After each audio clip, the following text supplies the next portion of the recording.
bestbookbits.com brings you the book summary on unreasonable success and how to achieve it, unlocking the 9 secrets of people who changed the world by Koch. How do people of seemingly ordinary talent go on to achieve unexpected results? What can we learn from them? What are the ingredients for unreasonable success and how it is achieved? In this groundbreaking book, best-selling author Koch charts a map of success, identifying the 9 key attitudes and strategies can propel anyone to new heights of accomplishment. The pattern of success is fractal. It is endlessly varied, but endlessly similar. Success does not require genius, consistency, all-round ability, a safe pair of hands, or even basic competence. If it did, most of the people in this book would not have impacted the world as they did.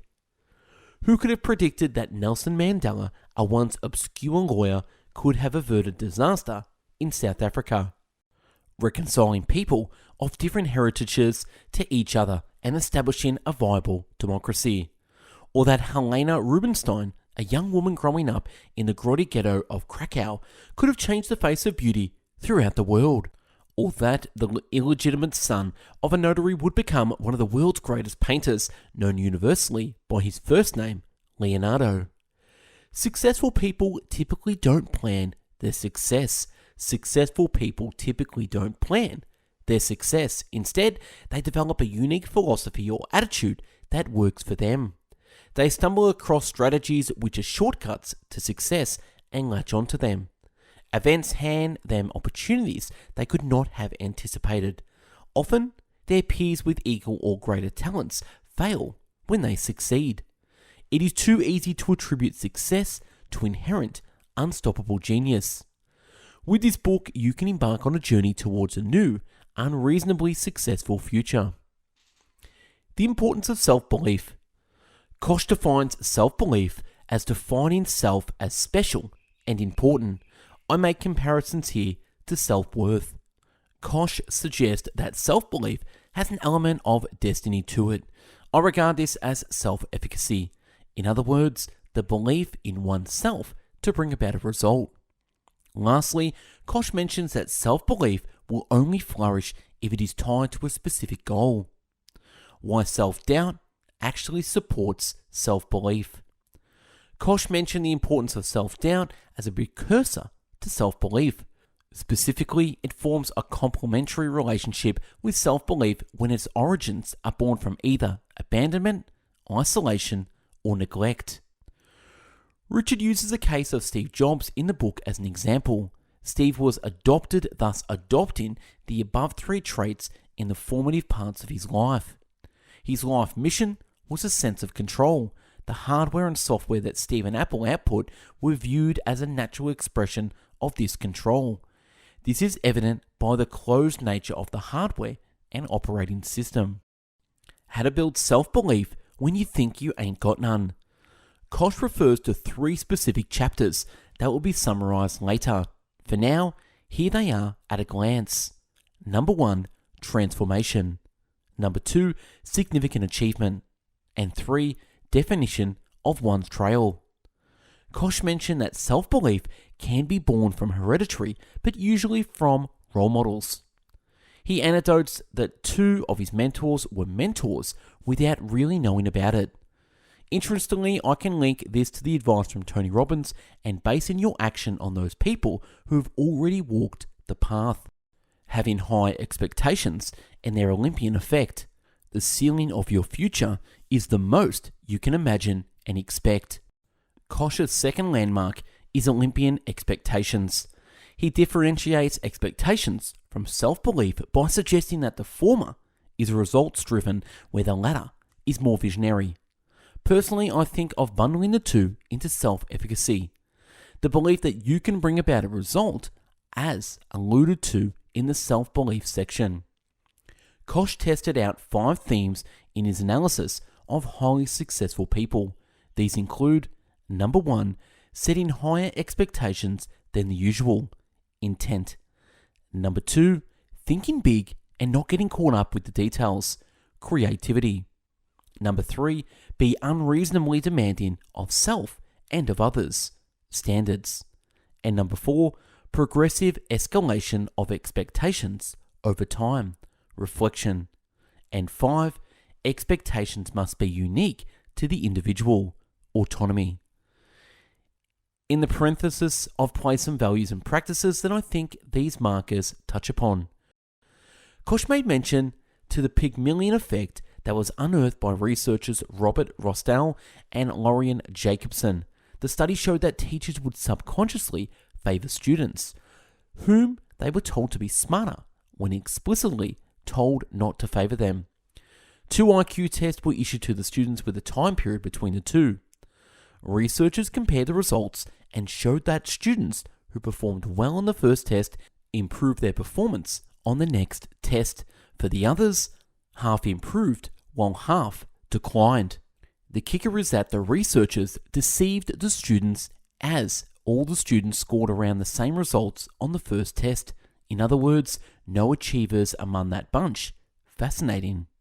The takeaways is that high expectations lead to improved performance. High expectations lead to improved performance. At the end of the chapter, Koch makes a thumbnail of high expectations. There seems to be some overlap between the 5 markers he tested out, but in the thumbnail he mentions only 4. These include experiment to generate success, experience success early on in life, possess extreme ambition, be unreasonably demanding. While discussing the people he analyzes, he refers to Jeff Bezos when talking about surrounding himself with others who have high expectations. We rise to the level of the expectations of the team. This also rings true when a team does not possess high expectations. A question that comes up for me is, you can only succeed at the cost of being a good human through demanding unreasonable success of self and others. He refers to Steve Jobs and his cantankerous people managing strategy. I've also heard Tim Ferriss mention his difficulties with it on his podcast. Speaking to Tim, I've come across a quote that is in his Tools of Titans book that counters high expectations somewhat. I recall James Clear in his book Atomic Habits alluding to the same idea. It's great to have high expectations, but high expectations alone aren't the answer. We fall to the level of our training. So the devil is in the detail. The high expectations give us something to shoot for. The action we currently embody is our vehicle to get there. If you want to reach the level of your expectations, then you best base your action that's on that trajectory. If you don't, you will have a mismatch. High expectations in schooling. One of John Hatie's greatest effect sizes is to have high expectations of your students. You hear it that often it becomes almost a throwaway phrase. We all nod in agreement, but how does that actually play out? The big idea is high expectations, which appears to have some truth to it, but how to enact it. Habits and routines. What do you actually value, and how are the people, acts and activities supporting the team and community on its mission to reach and accomplish these values? Transforming experiences that forever change your sense of destiny. This is the third landmark that Koch shares with us. A transforming experience can be defined as one that alters one's mind and character. These experiences are unique to the individual. The commonality is that they have happened. The chapter of this book is heavy, and the story element of his case studies.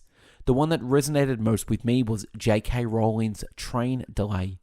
In 4 hours, she received a download of the whole Harry Potter plot. A boy who doesn't know he's a wizard, yet is sent to wizarding school. Rowling's coming-of-age idea resonates strongly with my own journey, which is perhaps why it had such widespread success. We're all dormant wizards and witches in our own domains. Our path is to discover our personal journey and our magic and skills to contribute value to the world. As Koch has alluded to, and as Rowling's does with Voldemort, this realization and contribution need not be ethical and moral as evidenced by references to Lenin and Hitler. Koch suggests that one can initiate a transforming experience in 3 steps. Number 1, Deliberately engineer transforming experiences by choosing places and positions with the greatest opportunity to learn. In other words, move towards what challenges you to grow. Number 2, search for major moments and events that fuel a sense of purpose or destiny. When one has become clear on their life's mission or values, and they rehearse this periodically, then your mind begins to attract itself to these events. And number 3, become a different person as a result of the experience. Characteristics of a breakthrough achievement. Koch goes on to analyze and discuss the significant achievements of all his players. He notes that all but 3 are innovators. The characteristics of a breakthrough achievement include: number 1, nobody has done it before. Number 2, why they left their mark on the world. 3, forms of invention. And 4, highly personal. Koch mentions that skills and experience don't matter with this landmark. What is more pressing is the resilience and determination to pursue your destiny. He categorizes this landmark as one that is the what, in other words, the artifact or thing that was left behind. The other landmarks describe the how behind the what. Make your own trail. The key traits of this landmark from the perspective of the author include: number 1, high ambition. Set higher than normal goals. 2, devise and follow own trail. Think big and unique to individual. 3, increase focus over time. Progressive escalation of goals over time. And 4, develop unique philosophy. Relates to unrelenting standards. Find and drive your personal vehicle to success. Koch's 6th landmark speaks about the means through which we obtain our success. In terms of the vehicles, there are 2 categories: pull vehicles and personal vehicles. I prefer to understand these 2 as external influences, pull vehicles, and internal artifacts, personal vehicles. External influences help get us going. They are what inspires us and form part of our research. The internal vehicle is what you end up outputting to the world. Koch asks an important question at the end of the chapter, which is useful for the reader to consider. Are you obsessed with the need to create your personal success vehicle? Richard suggests an external influences are useful, but internal artifacts are indispensable. If one has not yet arrived at their internal artifact, Koch suggests that the reader adopt or oppose an external influence. Importantly, Koch mentions common vehicles within each of the categories his players perform. The one that resonated most with me is business. He mentioned the importance of collaboration in business setting, as they are fast changing and the founder needs to attract the best talent and collaborate with them in lieu of their blind spots and weaknesses. Finally, here's a thumbnail suggested at the end of the chapter. Number 1, find your horse to ride. Number 2, nothing big can happen without one or more great vehicles. Number 3, a vehicle may be a movement, network, new position, etc. And number 4, kick off by adopting or opposing an external influence. And 5, find a personal vehicle and drive it to success. Thrive on setbacks. It is not enough to be resilient. One must feed on the prospect of challenge with resulting failure. That's the essence of Koch's 7th landmark. Thrive on setbacks. Koch refers to Winston Churchill's numerous failures and disasters on the way to fulfilling his destiny on becoming Britain's Prime Minister and defeating Adolf Hitler. I find this so interesting. On the Tim Ferriss Show podcast, Tim will often ask his guest, who do they think of when they hear the word success? On more occasions than 3, his guests have mentioned Winston Churchill. I wonder if their responses are due to his results or because of the adversity he overcame on the way to those results. Koch suggests that a succession of massive failures appears to be the catalyst for great success. He references the oscillation of peaks and troughs, where peaks are the successes and the troughs are failures. The deeper the trough, the higher the peak. Does it have to be this way? Why must we endure pain on the road to success? In any case, Koch suggests a template to thrive on setbacks, which is as follows. Number 1, take big risks. Number 2, don't be dismayed if they don't work out. After all, it was a big risk. Number 3, after the disaster, keep pressing on, but in a different gear. Number 4, reframe the disaster so you don't fault yourself. You were swimming upstream. What did you expect? Number 5, correct course and immerse yourself into something different. Number 6, setbacks are feedback devices. 7, never give up hope. Trust in the future. Number 8, feed an intense sense of personal drama. You must do it for yourself and the world. And number 9, expect to succeed after failure. It's quite a controversial list that speaks to the intuitive nature of being human. The last point to mention is the term anti-fragile. This term speaks to the person who thrives on setbacks over pushing through adversity through perseverance. How to tap into your intuition. Before knowledge, there is hidden knowledge. In my opinion, this premise is the most juicy landmark that Koch has offered yet. His 7th landmark is to acquire unique intuition. Intuition precedes rational and logical problem solving. It is what is apprehended without conscious thought.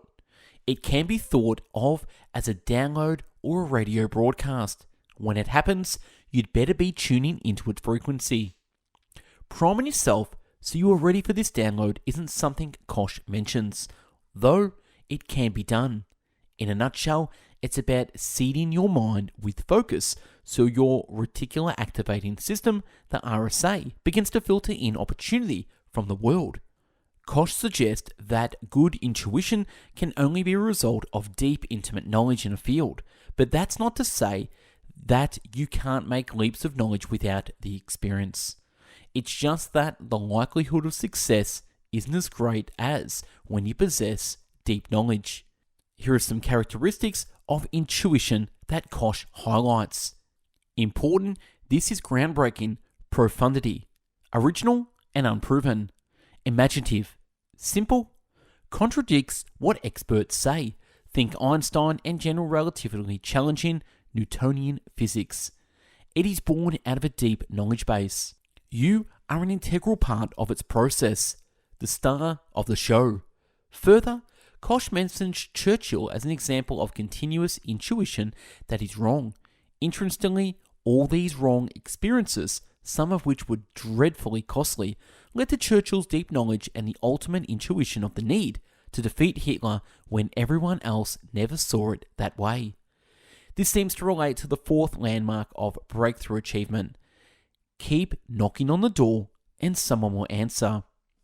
Lastly, Koch leaves us with 3 considerations and guides for trusting our intuition. Trust it when you know the content backwards. This doesn't mean you need years of experience. You could have intensely studied something for a week. By the end of that week, you will still have some intimate knowledge understanding of that content. Thus, any intuitive apprehensions should be considered. Trust it when it points more to an unwanted outcome, overcoming fear, or rising to a challenge, rather than an outcome you desire. I guess this refers to eliminating your hope strategy. This one is a little more grey. Use intuition to extend your knowledge. I think of this as being the end of the boundary. This is the boundary of known knowledge. When you venture into the unknown, you have to make it up and back your intuition. You have integrated the deep knowledge that exists within the boundary and will intuitively utilize it to help with your boundary expansion. Distorting reality to redirect reality to your philosophy. The final landmark makes reference to Star Trek's reality distortion field. Its premise is simple. Possess extreme optimism and the belief that the impossible can be made possible. I can see links from this landmark to the Olympian expectations of having unrelenting standards of both yourself and your colleagues. Koch uses Steve Jobs as a primary narrative when describing the ways in which he would distort reality. Jobs had a way of inspiring his followers to do things they thought were unimaginable. Jobs had been described as a bully. Koch supports this claim but adds that he was a unique type of bully. He didn't bully those weaker than him. He taunted those more powerful to demand more from them. In order to successfully distort reality, one must possess buckets of self-belief. Now that's a wrap on this book summary, Unreasonable Success and How to Achieve It by Richard Koch. If you want this PDF summary, click the link below to download this. If you don't know who we are Best Book Bits. We've done 800 book summaries on YouTube, Spotify, and the website bestbookbits.com. Now, I have packaged together 3 important products. Number 1 is 450 of the best book bit summaries, where you can get in one massive box set, 15 volumes, 7,500 pages. Don't spend 13 grand on books.